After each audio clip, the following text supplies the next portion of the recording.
Diffraction, grating, सही। और उसके अंदर भी हमारे पास थोड़ा ऑफ इंटरफेरेंसी हो रही होती है, लेकिन इसमें इन दोनों में थोड़ा सा फर्क होता है। यंग्स डबल स्लिट के अंदर हमारे पास स्पेसिफाइड नंबर ऑफ स्लिट होती है, या हम आप कह लो कि कम नंबर ऑफ स्लिट होती है, इसके अंदर नंबर ऑफ स्लिट ज़्यादा होती है, सही है। तो इसके अंदर सेटअप कुछ इस तरह से होता है कि हमारे पास जो है एक अदद होती है हमारे पास ग्रेटिंग, सही है। और इसे ग्रेटिंग बेसिकली जो है ना, ये उसकी होती है, क्या बोलते हैं अपना, यानी ग्लास होता है, सही। और उसके अंदर ना बहुत सारी लाइन उन्होंने वो की हुई होती है, जैसे जैसे तुमने देखा होगा कि अगर तुम पुराने जमाने में जैसे सीढ़ियाँ हुआ करती थी, तो सीढ़ी का जो बैक साइड होता था, तो उसमें ना स्क्रैचेस इस तरह से पड़े होते थे। तो बेसिकली ये ग्लास होता है ट्रांसपेरेंट, और इसके ऊपर ना स्क्रैचेस पड़े हुए होते हैं, राइट, इस तरह से। और वो जो है ना प्रॉपरली उन्होंने लगाए हुए होते हैं, डेलिबरेटली जिसको आप कह सकते हो, उन्होंने लगाए हुए होते हैं। और उसके अंदर से जब लाइट पास होती है तो वो मैश होके स्प्रेड होते हुए जाती है, राइट। और वो आपको तकरीबन कुछ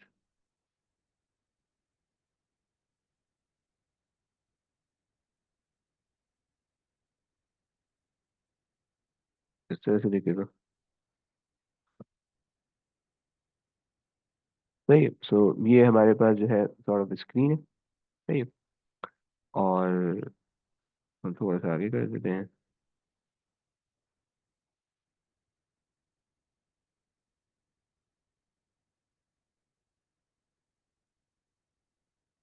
तो ये हमारे पास जो है वो है, क्या बोलते हैं अपना, ग्रेटिंग है, सही है। अब अगर मैं यहाँ से लाइट को इंसिडेंट करूंगा, सही है,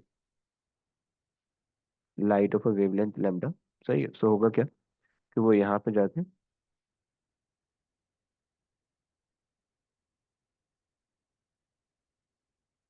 इस तरह से स्प्रेड होगी, सही है।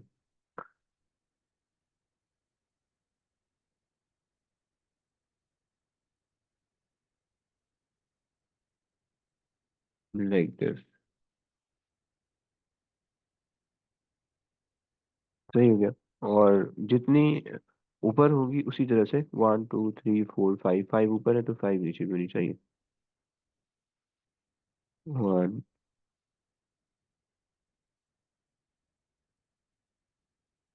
2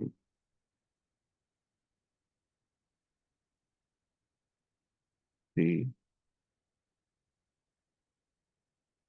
4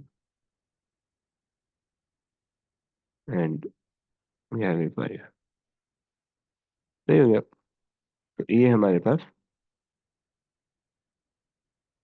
इस तरीके से कहानी होगी इसकी, कि इस तरह से लाइट स्प्रेड होगी। जरूरी नहीं है कि 5 ही बने, और भी इसके हो सकते हैं, लेकिन मैंने शो किया सिर्फ 5 बनाने समझाने के लिए, सही है। तो इसको थोड़ा सा अगर हम आगे करने चाहते हैं,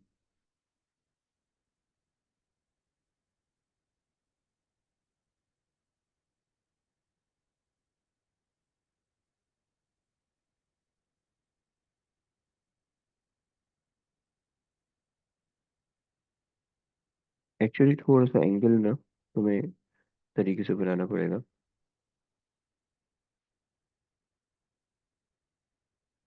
चलो, सही है। सो ये हमारे पास कहानी है। अच्छा, ये हमारे पास लगाई हुई हमने ग्रेडिंग, सही है। And this is our screen,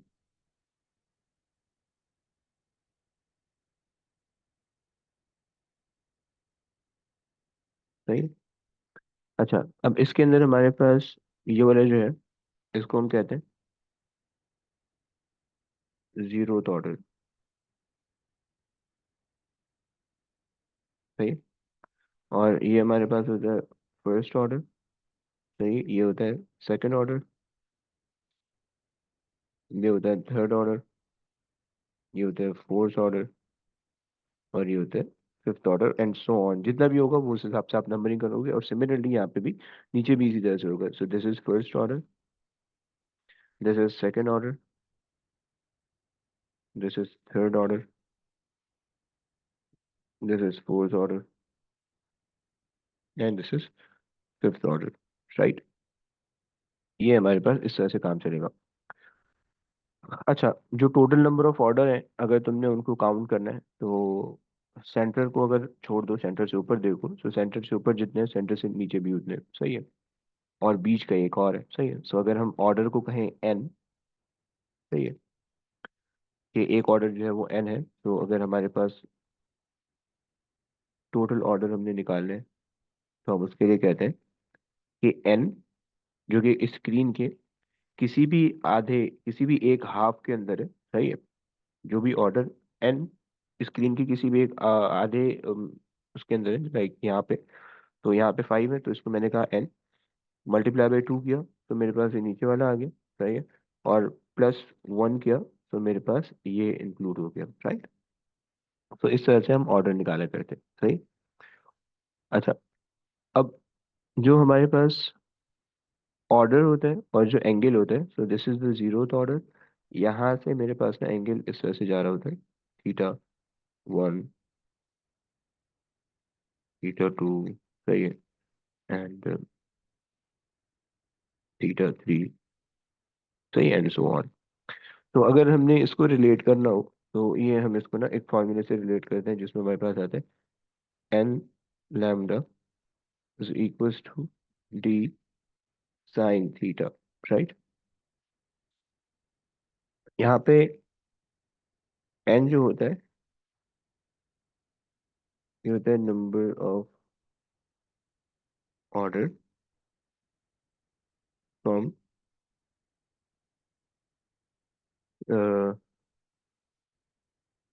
या number of order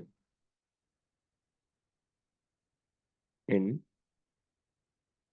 any half of the screen, सही। यानी या तो यहाँ से यहाँ तक के तुमने कंसिडर करना है कैलकुलेशन में, या यहाँ से यहाँ तक कंसिडर करना है। जीरो तो ऑर्डर कभी भी इंक्लूड नहीं होगा, सही है। तो इसलिए इसको प्लीज याद रखना, सही है। लैम्डा वेवलेंथ ऑफ लाइट है, right, and D is the distance या लेंथ ऑफ वन लाइन या one slit, right. Distance of one line, क्या लाइन क्या होगी बताता हूँ। और थीटा हमारे पास होगा angle from zeroth order till nth order, सही हो गया। ये हमारे पास कहानी है। यानी ये जो मैंने तुम्हें एंगल मार्क किए हुए, थीटा 1, थीटा 2, थीटा 3, सारे जीरो ऑर्डर से शुरू हो रहे हैं और उस ऑर्डर तक जाएंगे जहाँ तक तुम्हें रिक्वायर्ड होगा, राइट। अब जरा डिस्टेंस ऑफ वन लाइन समझ लो। डिस्टेंस ऑफ वन लाइन को समझने से पहले ये जो हमने जो ग्रेडिंग ली है ना, ये जो हमारे पास ये वाली जो ग्रेडिंग है, सही है, इसको जरा मैं उठा रहा हूँ। सो ये,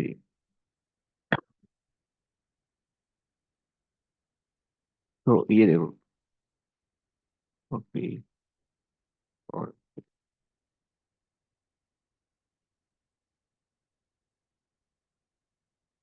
ये बेसिकली ना तुम्हारे पास डिफ्रैक्शन ग्रेटिंग इस तरह से दिखती है, राइट। थोड़ा सा इसको छोटा कर देते हैं, सही है। यानी अब यहाँ से जो है ना, जब तुम लाइट यहाँ पे इंसिडेंट करोगे तो वो लाइट जो है यहाँ से फिर डिफ्रैक्ट होके निकलेगी, राइट। अब ये जो सॉर्ट ऑफ ग्लास टाइप है, इसके ऊपर बहुत सारी ना इन्होंने छोटी छोटी लाइनें बनाई हुई है।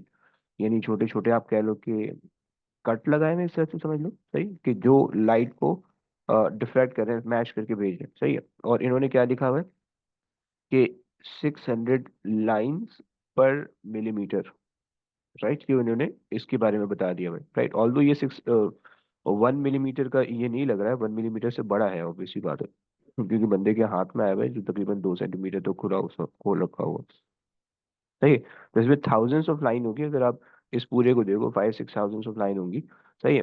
लेकिन उसने हमें क्या बता दिया कि 600 लाइन्स पर मिलीमीटर, सही है।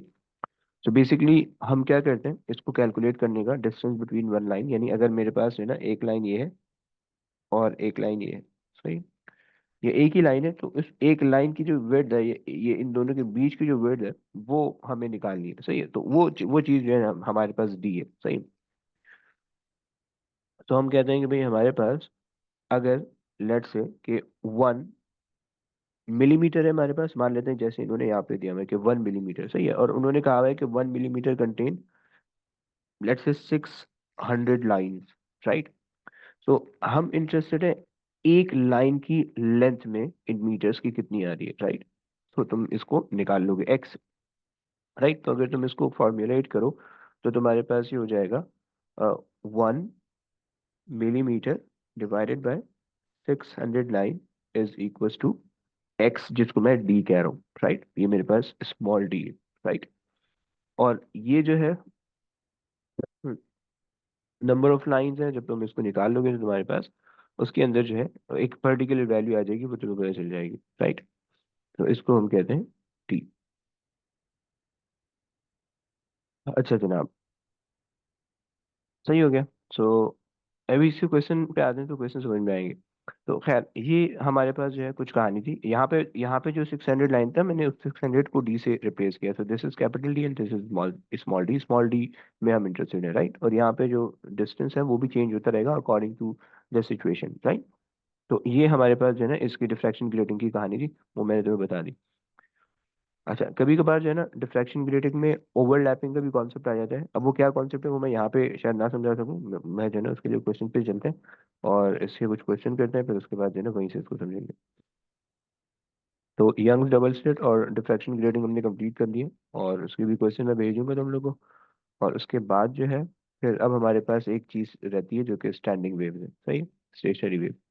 तो अभी देखो मैंने तुम लोग को P2 कुछ भी नहीं भेजा है, किसी भी चीज़ का नहीं भेजा है, सही है, क्योंकि P2 वेव्स का सारा मिला मिल के आता है, तो इसलिए वो एक अलग से भेजने का कोई फायदा नहीं है, सही है। तो इसीलिए जैसे वो कंप्लीट हो जाएगा तो वैसे ही मिल रहा है, पूरा P2 जो है ना वो कंपाइल करके तुम लोग को भेजूंगा। अच्छा जनाब, तो अब लेट्स से हमारे पास ये एक क्वेश्चन आ रहा है, कॉपी और paste.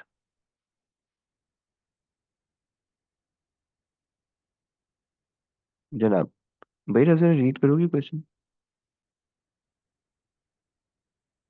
A beam of light consists of two wavelengths of 436 Newton meter and 654 Newton meter.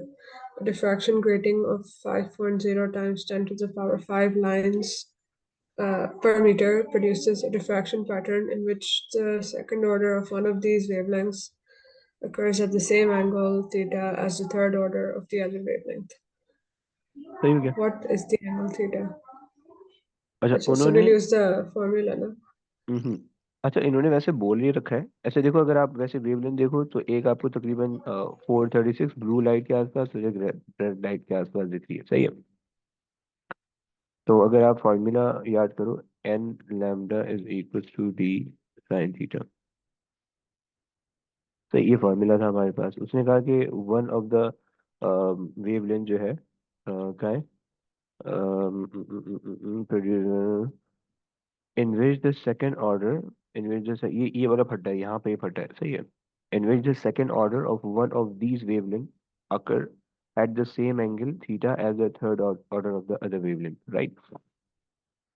So हम इक्वेशन, हम सिनेरियो बना लेते हैं, सही है। हमें कंसिडर करना पड़ेगा, बेसिकली हमने दोनों वेवलेंथ्स को अलग अलग यूज करके एंगल थीटा निकालने, और फिर उससे देखना है कि वो दोनों मैच कर रहे नहीं कर रहे। अगर कर रहे होंगे तो इसका मतलब सही आ रहा है, नहीं कर रहे होंगे तो नहीं है, सही आ रहा, सही है।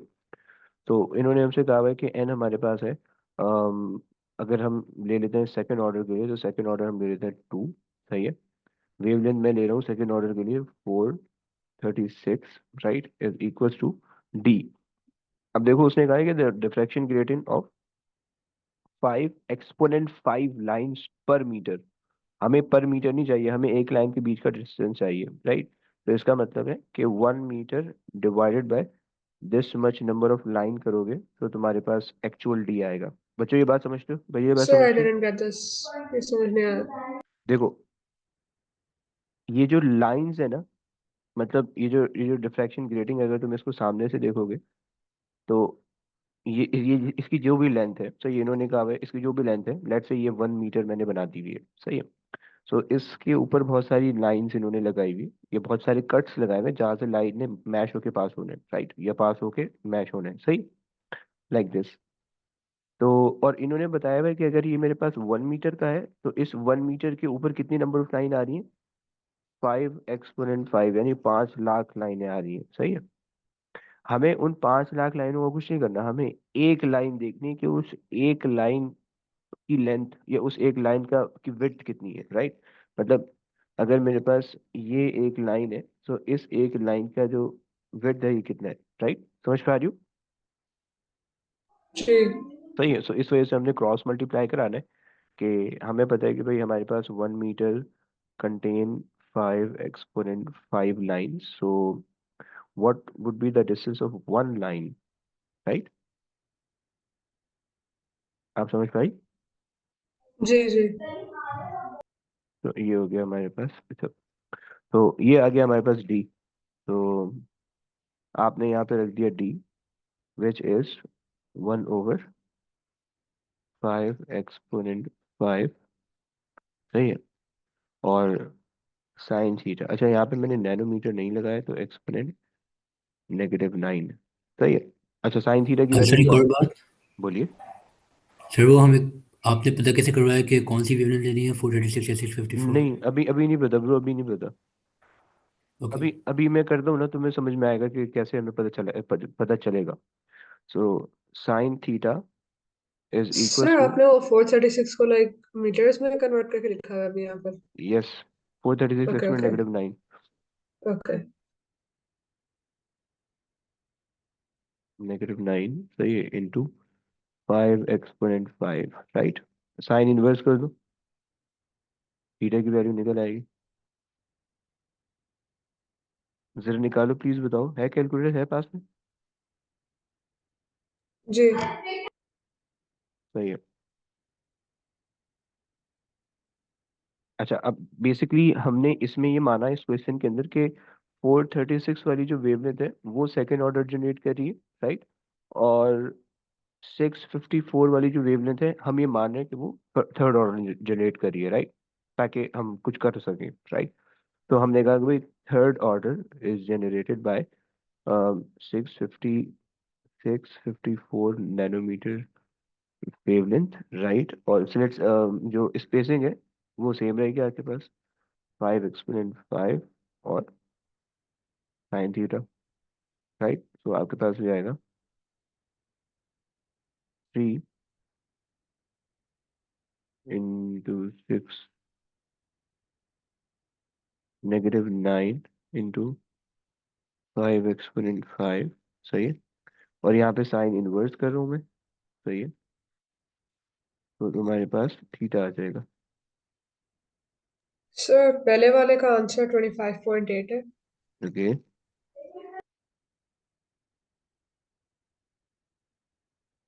और दूसरे वाले का?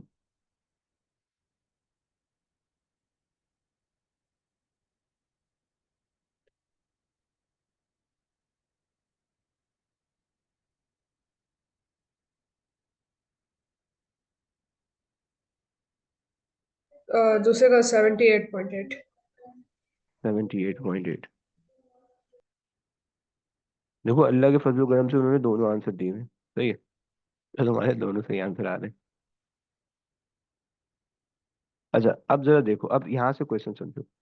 देखो उसने कहा कि in which the second order of one of these wavelength occur at the same angle।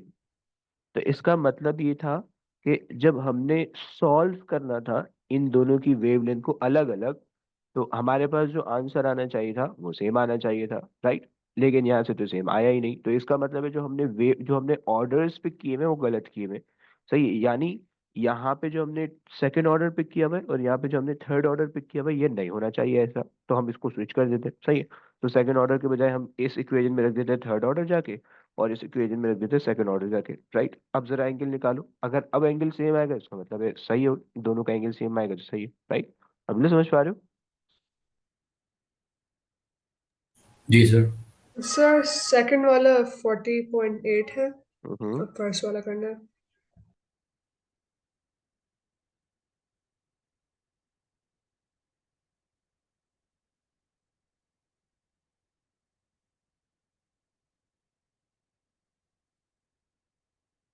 और फर्स्ट वाला भी 40.8 आ रहा है।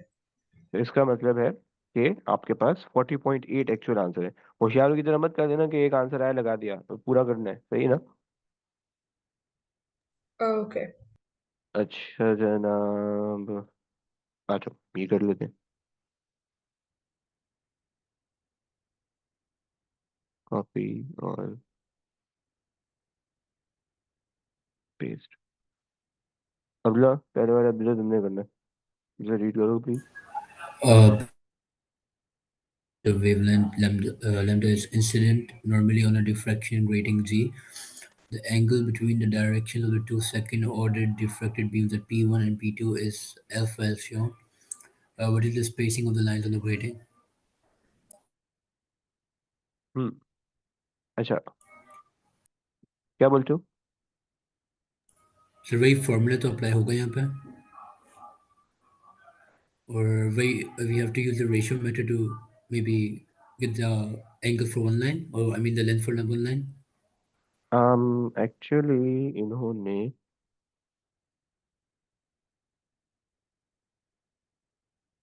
डिफ्रैक्शन ग्रेटिंग इज जी, राइट। तो जी, अच्छा ओके, जी उन्होंने वो डिफ्रैक्शन ग्रेटिंग दिया हुआ है, और इन्होंने सेकंड ऑर्डर दिया हुआ है P1 एंड P2। ओके, इन्होंने वो दिया हुआ ही नहीं है डी, तो हमें उसकी टेंशन लेने की जरूरत नहीं है। अगर हम देखें फॉर्मूला हमारे पास होता है n lambda is equals to D sine theta, right. अच्छा देखो, ये जीरो तो ऑर्डर बन रहा है, सही है। ये फर्स्ट ऑर्डर बन रहा है, ये सेकंड ऑर्डर बन रहा है, सही है। तो जीरो ऑर्डर तो हम कंसिडर कर देनी है, फर्स्ट और सेकंड करते हैं, राइट। इन्होंने कहा है कि विच what is the spacing of line on the grating, right. और इन्होंने हमें सेकंड ऑर्डर दिया हुआ है, तो इसका मतलब है सेकंड ऑर्डर को यूज करके हम डी को सब्जेक्ट बना लेते हैं, राइट। तो इसका मतलब है we have to consider the angle from the zero order till the second order. अब बस समझ रहे हो? सर वापस से रिपीट करिएगा। इन्होंने हमें ग्रेड डी निकालने का बोला हुआ है, सही है। ये वाला डी इन्होंने हमें जी। निकालने का बोला हुआ है, तो इसका मतलब है हमारा फॉर्मूला आ गया n lambda equals to over sine theta sine is theta. Equals to d, right. अच्छा, इन्होंने हमें बता हम्म। भी रखा है कि सेकंड ऑर्डर है, राइट। सेकंड ऑर्डर का मतलब ये है कि जीरो ऑर्डर से या तो ऊपर को चले जाओ या नीचे को चले जाओ, दोनों तरफ एक साथ नहीं आना है, राइट। तो ये वाला एंगल होने वाला है आपका, that would be half of the whole angle, यानी अल्फा अगर है तो पूरा अल्फा बाय टू हो जाएगा। क्लियर? ओके। हम्म। ओके, तो एन की जगह मैं रख देता हूँ टू, लैम्डा मेरे पास लैम्डा की फॉर्म में रहेगा, साइन अल्फा मेरे पास आ जाएगा, अल्फा थीटा आ जाएगा अल्फा बाय टू, समझ रहे हो? ओके। ये मेरे पास आ गया डी। अब ये आंसर जहाँ पे भी होगा वो कर दो। देखो प्लीज, अल्लाह का वास्ता दे रहा हूँ कि इन दोनों को ना कैंसिल मत कर देना प्लीज, सही है। ये हो नहीं सकता मैथ्स के हिसाब से, सही। ऑल दो वैसे वो रेसिप्रोकल होके मल्टीप्लाई होता, अगर अगर यहाँ पे सिर्फ साइन नहीं होता सिर्फ होता, सही। और तुम ये वाला आंसर आंसर अगर चूज करो तो ऐसी होशियारी मत करना प्लीज, सही है। वो हंसेगा देख के बहुत ज्यादा। Sir, I don't get why you took alpha over 2. Bro alpha over two हमने इसलिए लिया क्योंकि हमें जो एंगल लेना होता है वो हमने सेंटर से लेकर उस ऑर्डर तक लेना होता है जो हमारे पास बन रहे हैं, राइट। तो पूरा जो एंगल है वो हमारे पास अल्फा है, ये पूरा एंगल अल्फा है, राइट। तो अगर आप अल्फा बाय टू करोगे तो get this angle as alpha by two and this angle as alpha by two, right, समझ रहे हो? Okay, okay. And that's why we are using that in our equation, right. तो जनाब,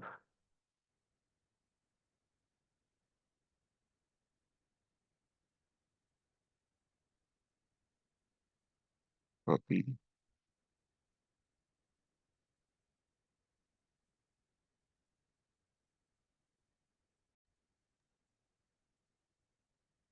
A parallel beam of white light is incident normally on a diffraction grating. The second order and the third order spectra partially overlap, which wavelength in the third order spectrum appears at the same angle as the wavelength of 600 nanometers in the second order spectrum. हम्म। अच्छा, इन्होंने यहाँ पे एक कहानी तो बताई हुई है कि जो 600 नैनोमीटर की जो वेवलेंथ है वो सेकंड ऑर्डर जनरेट कर रही है, right? So N lambda is equals to D sine theta, right? N आपके पास है 2, राइट? और 600 exponent negative 9, right?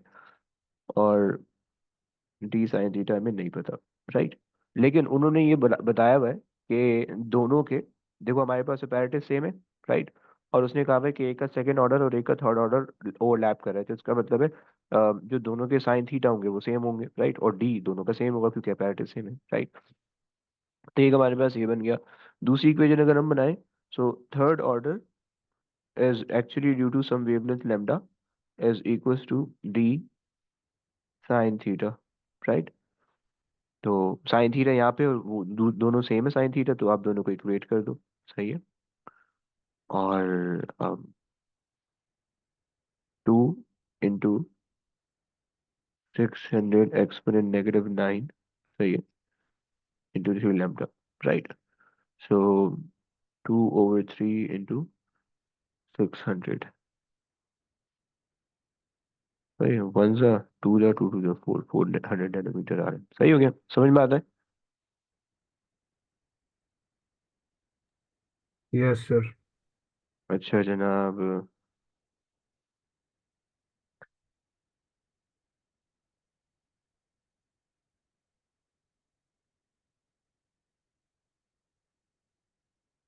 Copy and paste.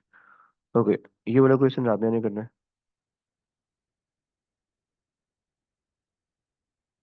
मैं तो रीड करूँ।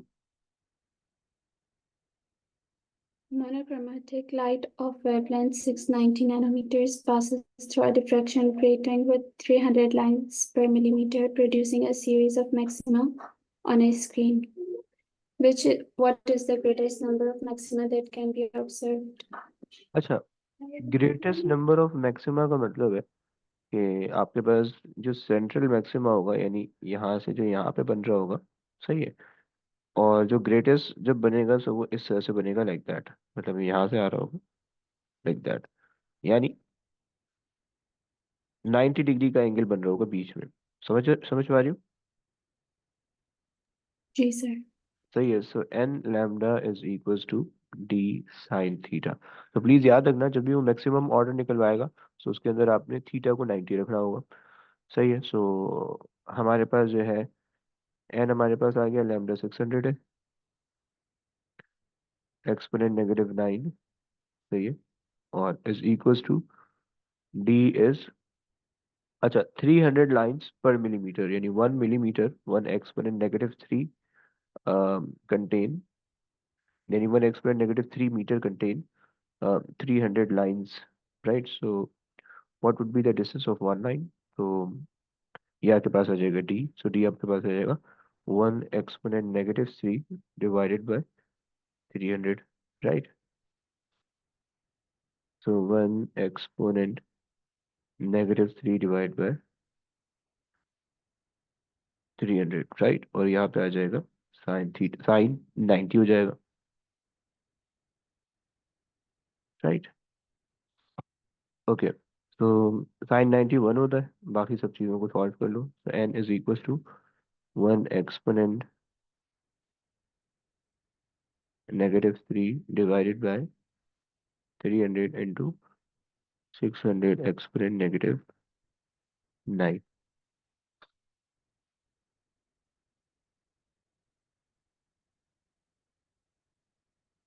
5.6. 5.6 है? जी। अबे ऐसा तो आंसर भी नहीं आएगा अगर 5.6 यहाँ से आ रहा है तो। एक मिनट, अच्छा सॉरी 690 है, सॉरी सॉरी सॉरी, इसको प्लीज सही करो, 690 है ये।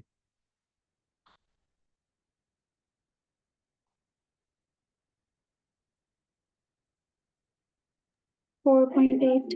4.8, 4.8 सही है। अब देखो यहाँ पे दो चीजें तुमने यहाँ पे समझी, एक तो मैक्सिमम एंगल तुम्हारे पास साइन 90 पे आएगा। दूसरी चीज, देखो अगर तुम्हारे पास कोई भी, ये जो 4.8 है बेसिकली तुम्हारे ऑर्डर बता रहे हैं कि तुम्हारे पास चार ऑर्डर चार ऑर्डर पूरे बन चुके हैं और पांचवा अभी नहीं बना है, राइट।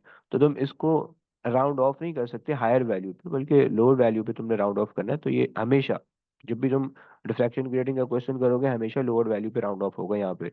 सही है। सो ये 4 ऑर्डर होंगे, राइट। अब इसका मतलब ये कि जो तुम्हारी स्क्रीन है, उस स्क्रीन से या तो राइट पे या तो लेफ्ट पे 4 ऑर्डर इधर बन रहे हैं, 4 ऑर्डर इधर बन रहे हैं और एक बीच वाला है, तो टोटल हो जाएंगे 9 ऑर्डर। सही है, समझ में आता है। जी सर। सही है, बस ये इसकी कहानी, इसको इस तरह से समझना होता है। अच्छा जनाब, और हमारे पास अम, अच्छा अब इसकी जो है ना कुछ यंग डबल सेट के कर लेते हैं।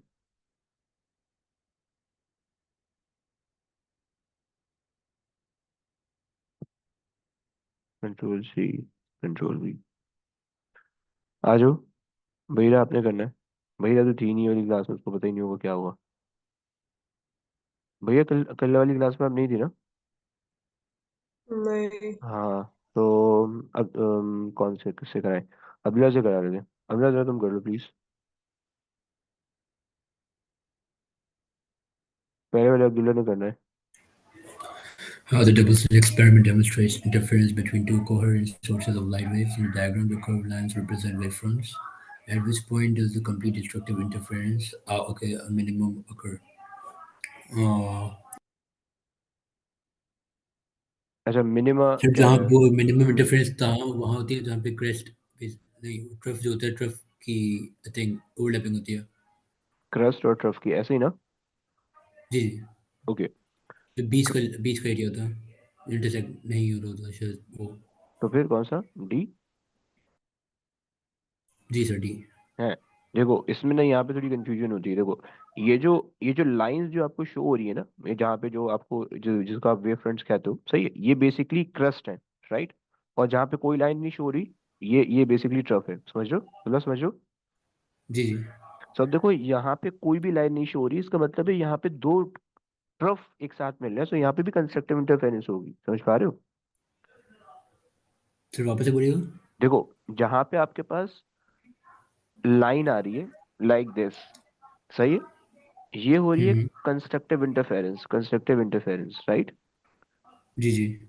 और जहाँ पे आपके पास ये लाइन इस तरह से, ये इस तरह से, और कोई लाइन इस तरह से कट कर रही है, राइट, लाइक दिस। सो अब तो डिस्ट्रक्टिव।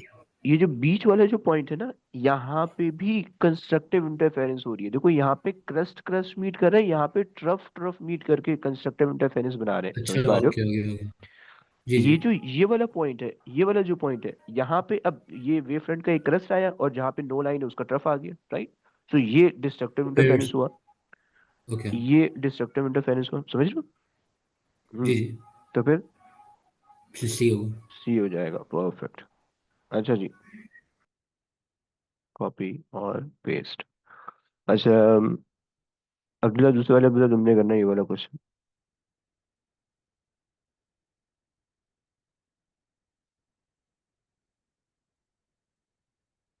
यस वो नहीं हो। अब्दुल्ला पता नहीं कहाँ है। सर इधर ही हूँ। अच्छा आजा आजा भाई। Okay. The diagram shows an arrangement for demonstrating two source interference using coherent light of a single wavelength. An interference pattern is observed on a screen 3 meters away from the slits X and Y, which have a separation of 1 millimeters. The central bright fringe is at Q, and the second bright fringe from the center is at P. What is the distance between Q and P?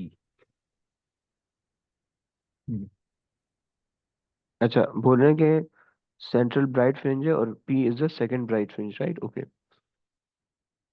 Okay. अच्छा, इसका फॉर्मूला हमने लिखा था x is equal to lambda d over s, right? जहाँ पे lambda तो हमारे पास होती है वेवलेंथ, डी होता है distance between the slit and screen, right? और एस हमारे पास होता है स्लिट सेपरेशन, ये वाला एक्स वाई का। और ये जो एक्स होता है distance between one two bright spot, right? मतलब देखो यहाँ पे आपके पास एक ये फर्स्ट, ये सेकंड है, ये फर्स्ट है, राइट? और ये जीरो होता है, तो इसके बीच का डिस्टेंस हमारे पास एक्स होता है, इसके बीच का डिस्टेंस हमारे पास एक्स होता है। जो भी आंसर आने वाला है हमने उसको डिवाइड बाई टू करना है, समझ पा रहे हो? यस। Yes sir. अच्छा, सो डी की जगह पे उसने हमें दे रखा है थ्री, सो मैंने डी की जगह पे लिख दिया थ्री, राइट? लैम्डा की फॉर्म में वेवलेंथ दे रखी है उसने, तो हमें लैम्डा की रहने देते हैं। और एस जो है वो उसने हमें दिया हुआ है 1 मिलीमीटर, सो 1 एक्सपोनेंट -3। सही है, जरा निकालो कितना आता है। फिर ये जब बी ऊपर आता जाएगा है 3 तो टाइम्स बी है। ओके, सो 3 एक्सपोनेंट 3 बन जाएगा, राइट? अच्छा, तो आप कह रहे हो बी बन रहा है? जी सर। सही है। अब देखो, ये जो डिस्टेंस हमारे पास है, डिस्टेंस एक्स का है, बी नहीं बन रहा होशियार। ये डिस्टेंस हमारे पास यहाँ से यहाँ तक है 3 एक्सपोनेंट 3, ये आया है, समझ पा रहे हैं? नहीं? जी सर। सही है। सो ये एक एक्स है, ये दो एक्स है, तो उसने हमें पी यानी पी से क्यू तक का बोला है, तो इसका मतलब है जो भी हमारा आंसर आया उसको एक्चुअली मल्टीप्लाई बाय टू करना है। हाँ। सही है, तब जाके हमारे पास पी से क्यू तक का डिस्टेंस आएगा, तो ये 6 हो जाएगा। समझ रहे हो? गेटिंग? यस सर, समझ गया। तो ये क्वेश्चन था। अच्छा जनाब, और हमारे पास है कुछ इस तरह का क्वेश्चन। अच्छा जी, चलो ये समझते हैं। कॉपी और पेस्ट। ये जरा रीड करो, राबिया जरा रीड करोगी?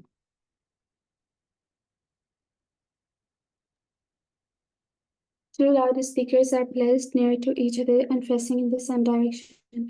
A microphone connected to an oscilloscope is moved along a line some distance away from the loudspeakers as shown.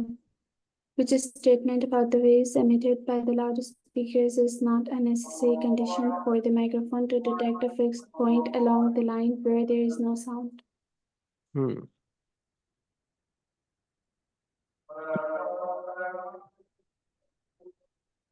जैसे यहाँ पे होगा ये कि कंस्ट्रक्टिव इंटरफेरेंस फिर डिस्ट्रक्टिव इंटरफेरेंस फिर कंस्ट्रक्टिव इंटरफेरेंस फिर डिस्ट्रक्टिव इंटरफेरेंस फिर कंस्ट्रक्टिव इंटरफेरेंस, तो loud sound, no sound, loud sound, no sound and all, right? So इन्होंने क्या कहा हुआ है कि the wave must be emitted in phase, the wave must be emitted with the similar amplitude, the wave must have the same frequency, और the wave must have the same wavelength. अच्छा, और उन्होंने क्वेश्चन के अंदर बोला हुआ है कि not necessary condition for the microphone to detect a fix point along the line where there is no sound. अच्छा, तो अगर हमारे पास हमें नो साउंड चाहिए तो हमारे पास सेम एम्पलीट्यूड होना चाहिए, सही है? क्योंकि जब डिस्ट्रक्टिव इंटरफेरेंस होगी तो एक का क्रस्ट आएगा और एक का ट्रफ आएगा और दोनों के एम्पलीट्यूड सेम होंगे ताकि रिजल्टेंट एम्पलीट्यूड कैंसिल होकर कोई भी साउंड ना दे, राइट? सेम फ्रीक्वेंसी होनी चाहिए, लाइट कोहेरेंट होनी चाहिए, सेम वेवलेंथ होनी चाहिए, अगेन लाइट कोहेरेंट होनी चाहिए। सो ये तीनों कंडीशन तो हमारे पास होनी चाहिए, राइट? ताकि हमारे पास डिस्ट्रक्टिव इंटरफेरेंस हो वहां पे और नो साउंड सुनाई दे, राइट? तो ये वाली कंडीशन हमें बताने की जरूरत नहीं है। सही हो गया? समझ पाती हो नहीं पाती हो? जी सर। चलो बस अब क्लास यहीं तक रोकते हैं। ये वाली चीज हमने कंप्लीट कर ली है। अब इसके बाद कल जो अगली क्लास होगी उसमें इंशाल्लाह स्टैंडिंग वेव करेंगे, और इंसान के बच्चे बन जाओ तुम लोग, जल्दी जल्दी वो कंप्लीट कर लो यार। जो पास में दो तीन दे रखे हैं एमसीक्यू के, वो प्लीज निपटा लो, ताकि जो है ना जी फिर सर। ये आगे करना है। सही है? आगे आगे वाली चीज मुश्किल है, वेव के पास में पर P2 बहुत ज्यादा है, सही है? तो इसलिए जो है उसको कर लो पहले, वरना फिर बर्डन बहुत ज्यादा हो जाएगा, समझ में भी नहीं आएगा। समझ लो? ओके। जी जी। Okay, चलो, sir. Okay guys, take care, Allah अल्लाह हाफिज़, Hafiz. अल्लाह हाफिज़, अल्लाह हाफिज़। Allah. अल्लाह हाफिज। हाफिज़।